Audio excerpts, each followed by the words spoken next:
शफ़क़त महमूद साहब, मुझे जो सबसे बड़ा चैलेंज नज़र आ रहा है, इसमें आप लोगों ने ये टारगेट रखा हुआ है कि ये जो आपका नया निसाब होगा, ये दीनी मदारिस का भी अहाता करेगी। तो दीनी मदारिस अभी तक तो वो ये है कि अपना एक बोर्ड बनाने को तैयार नहीं है। उनके जो मुख्तलिफ़ वफ़ाक़ है वो फ़िक़्ह और मसलक की बुनियाद पे बनी हुई हैं। तो उनसे कोई बात हुई है और इसको कैसे मदारिस से इम्प्लीमेंट करवाएंगे? बहुत ज़्यादा बातें हुई हैं जी, बल्कि हमने बहुत सारा टाइम उनके साथ लगाया और एक तहरीरी मुआहदा हुआ है, तहरीरी मुआहदा कि सारे मदारिस के बच्चे मैट्रिक और FA FSC का इम्तिहान देंगे अगले 3 सालों के अंदर, कन्वर्जन में जहाँ नहीं है उसमें, और साथ साथ वो अपना दरस निज़ामी भी पढ़ेंगे। लेकिन वो सारे के सारे मज़ामीन जो हैं जो हमारे निसाब में होंगे उन सब को पढ़ेंगे। सो ये तो एक तहरीरी मुआहदा हो गया है और इत्तेहाद तंज़ीमुल मदारिस ने हमारे साथ मुआहदा किया है ये। उसके अलावा जो जो जो वफाक या बोर्ड जो इसमें नहीं हैं, मसलन बेहरा के पीर साहब एक पूरा स्कूल सिस्टम चला रहे हैं, मिनहाजुल कुरान का एक पूरा स्कूल सिस्टम चल रहा है, वो तो पहले ही मैट्रिक और FA FSC करवा रहे हैं अपने बच्चों। तो इसका मतलब है कि जो मैट्रिक FA FSC करेगा वो सरकारी निसाब पढ़ के करेगा। लेकिन शफ़क़त साहब, ये बड़ा उनके लिए अगर नामुमकिन नहीं तो मुश्किल नहीं हो जाएगा, क्योंकि मदारिस का अपना निसाब भी, उधर उनको सर्फ नहवा फिर फ़िक़्ह और ये चीज़ें भी पढ़नी होती हैं और आपकी तमाम किताबें भी हो जाएँ। एक्चुअली बड़ी इंटरेस्टिंग बात है साफ़ी साहब कि हमने शुरू में जब हमारी बातचीत का सिलसिला शुरू हुआ तो हमने कहा कि हम चंद लाजमी मज़ामीन कर देते हैं, वो बच्चे पढ़ें और बाकी आपके पास पढ़ा। तो ये हमें इत्तेहाद तंज़ीमुल मदारिस ने कहा कि नहीं, हम सारे के सारे आपके मज़ामीन पढ़ेंगे और उसके अलावा हमारे बच्चे जो हैं वो दूसरे मज़ामीन में पढ़ेंगे। बल्कि अगले दिन कारी हनीफ जलंधरी साहब जो मेरे साथ एक सेमिनार पे थे, तो उन्होंने इस बात पे बाकायदा फ़ख्र किया कि हमारे बच्चे जो हैं वो इंशाअल्लाह ताला दोनों चीज़ें पढ़ेंगे और वो दीनी तालीम भी जो है वो एक बड़ी अच्छे सतह पे होगी और साथ साथ दुनियावी तालीम जो है तो उनके अपने वफ़ाक़ और इम्तिहानी बोर्ड्स ख़त्म हो जाएंगे।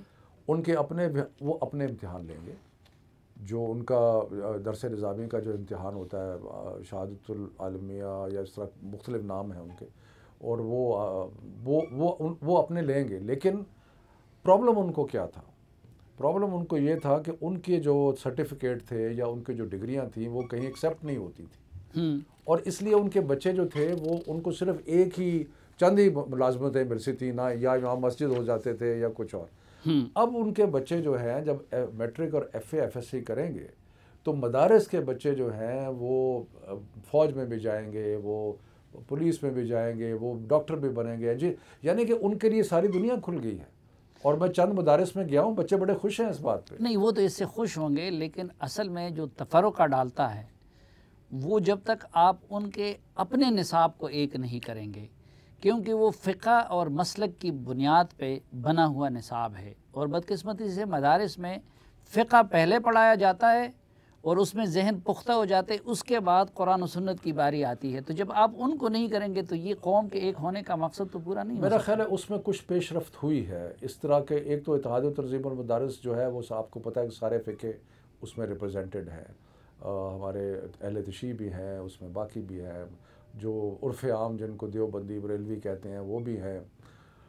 और एक बड़ी अच्छी डेवलपमेंट हुई है कि कुरान शरीफ का जो तर्जमा है वो मिल के किया गया है, सारे फ़िक़्ह ने बैठ के किया है और वो भी तैयार हो गया है।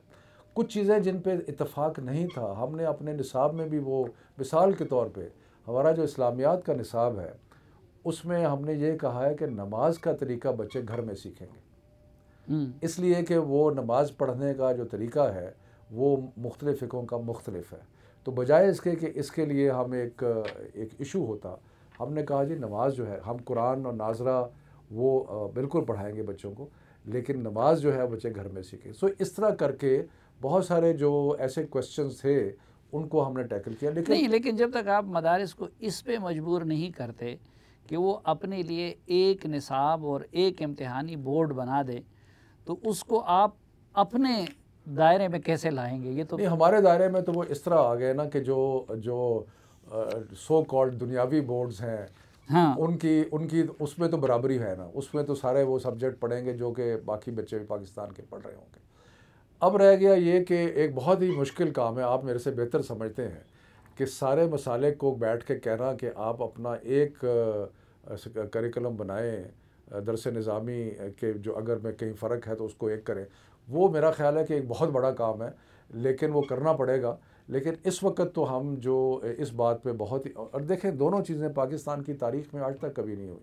किसी ने आज तक कभी अटैम्प्ट ही नहीं किया कि एक यकसा तालीमी निसाब बनाया जाए।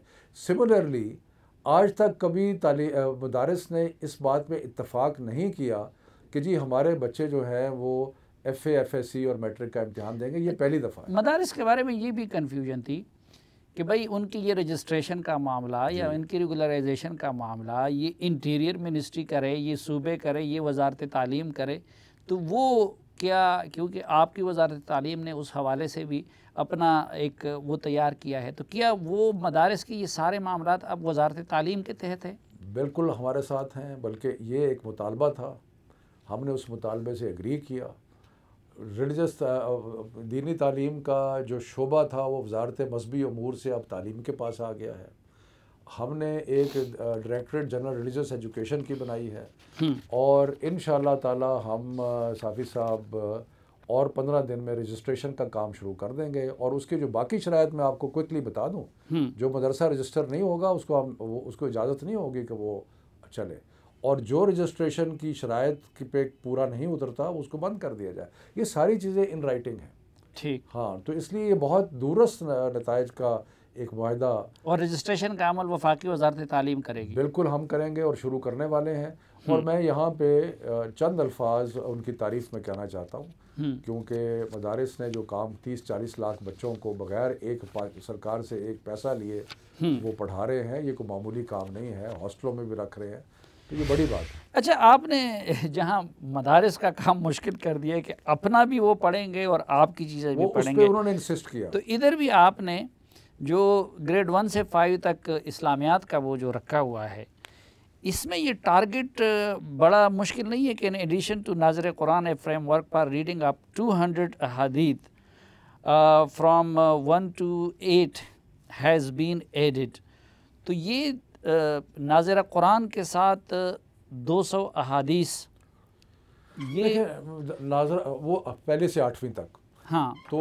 जो नाज़रा, तो आपको पता है कि पाकिस्तान के तकरीबन सारे मुसलमान घरानों में कुरान शरीफ पढ़ाया जाता है, और नाज़रा पढ़ना है, जैसे आपको मालूम है, ये स्कूलों में पढ़ाया जाएगा। पहले लोग ज़्यादातर अपने घरों में पढ़ाते थे, अब स्कूलों में पढ़ाया जाएगा।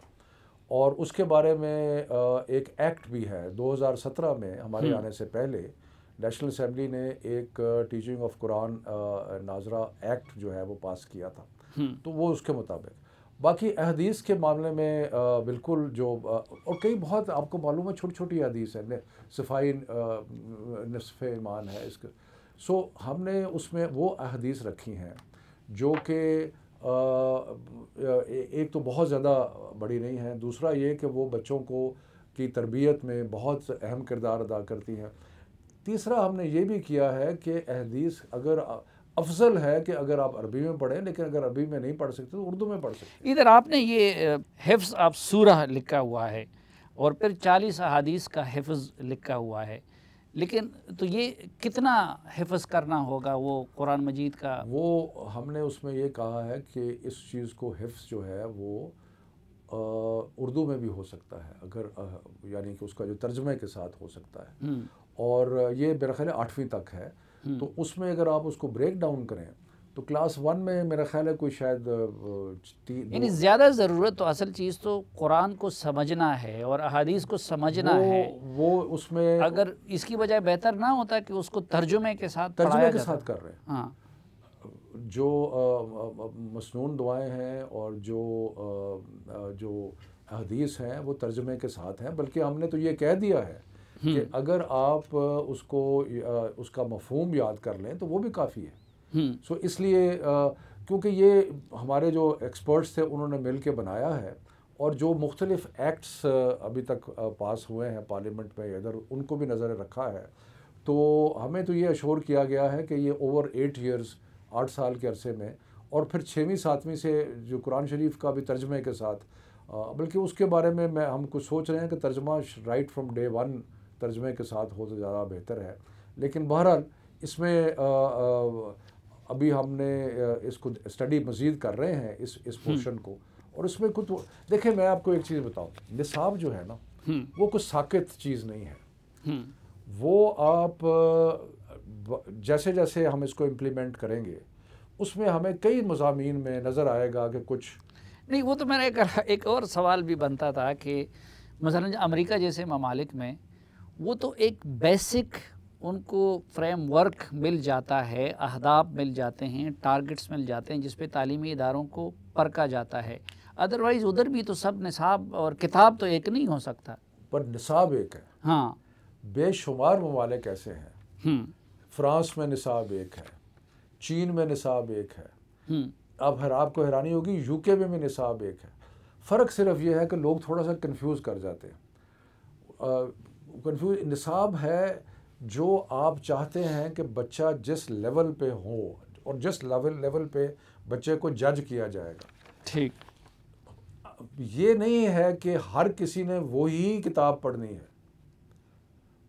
अगर एक बच्चा जो है वो फ्रैक्शन अरबी में, उसमें सिंधी में सीखता है, उर्दू में सीखता है, पश्तो में या बलोची में सीखता है, उससे हमें गर्ज इस चीज़ से है कि क्लास 3 में बच्चे को फ्रैक्शन आने चाहिए। अच्छा, नॉन मुस्लिम बच्चों को क्या पढ़ाया? नॉन मुस्लिम बच्चों के लिए पहली दफ़ा हमने ये किया है कि हमने पहले उनको एथिक्स पढ़ाया जाता था, अब हमने रिलीजियस एजुकेशन का एक अलग सब्जेक्ट कर दिया है, और हमने निसाब जो है क्रिश्चियन, जो हमारे क्रिश्चियन साथी थे उनके साथ मिलके हमने क्रिश्चियन बच्चों के लिए एक निसाब बनाया है, हिंदू बच्चों के लिए अलग निसाब बनाया है। अब उसकी प्रैक्टिकल इम्प्लीकेशन थोड़ी सी है कि उसके लिए आपको असातिज़ा रखने पड़ेंगे, करेंगे, लेकिन उसकी इम्प्लीमेंटेशन थोड़ी सी मुश्किल होगी। लेकिन ये उसमें और एक तो उनका अलग सब्जेक्ट कर दिया है। दूसरा, थ्रू आउट अगर आप देखेंगे कि हमने कहा है कि ये जो आपसे मुख्तलिफ हैं उनकी आप कदर करें, उनकी कोई ऐसी चीज़ निसाब में नहीं है। यही आपने तो रखा है, respect and appreciation for different culture and religion in local and global context. इसके लिए देखिए एक आज़ादाना माहौल चाहिए होता है तख्लीक के लिए। हम देखते हैं कि इस दौर में आजकल जिस घुटन का सामना मीडिया में तो जो सेंसरशिप था, लेकिन हम देख रहे हैं कि यूनिवर्सिटियों से भी नज़रियाती इख्तलाफ की बुनियाद पे प्रोफेसरों को निकाला जा रहा है। बहुत सारे प्रोफेसर रिसर्च के और तहकीक के आज़ादाना मौक़े ना मिलने की वजह से मुल्क छोड़ रहे हैं, तो वो तो अमलन इससे उलट नहीं हो रहा है मुल्क में। नहीं, मेरा ख्याल है साबिर साहब, कई वजूहात होती हैं जिस पे लोग अपना फ़ैसला करते हैं। इसलिए सारे फ़ैसले ऐसी कोई, मैं आपको 2 साल से एजुकेशन मिनिस्टर हूँ, मैं आपको हल्फन ये कह सकता हूँ कि हमने आज तक किसी यूनिवर्सिटी को, किसी कॉलेज को, किसी को ये नहीं कहा कि जी फ़लाँ शख्स जो है उसको आप मौका ना दें या उसको नहीं, आपकी नहीं है ये नहीं, लेकिन हम देख रहे हैं कि यूनिवर्सिटियों में अमल दखल बहुत बढ़ गया है। थोड़ा सा मेरा ख्याल है कि एक तो मुझे अगर स्पेसिफिक केस पता हो तो मैं आपके उसके बारे में बता सकता हूँ, लेकिन मेरा ख्याल है कि कुछ लोग, अब मसलन FC कॉलेज है, लम्स है, जो कि गैर सरकारी इदारे हैं, अगर वो किसी को अपनी वजूहात की बिना पे किसी को कहते हैं कि आप अब यहाँ पे नहीं रह सकते, मैंने ये महसूस किया है कि वो फ़ौरन उसका इल्ज़ाम जो है वो उस पे लगा देते हैं। तो मैं आपसे ये अश्योर करता हूँ कि हमारी तरफ से,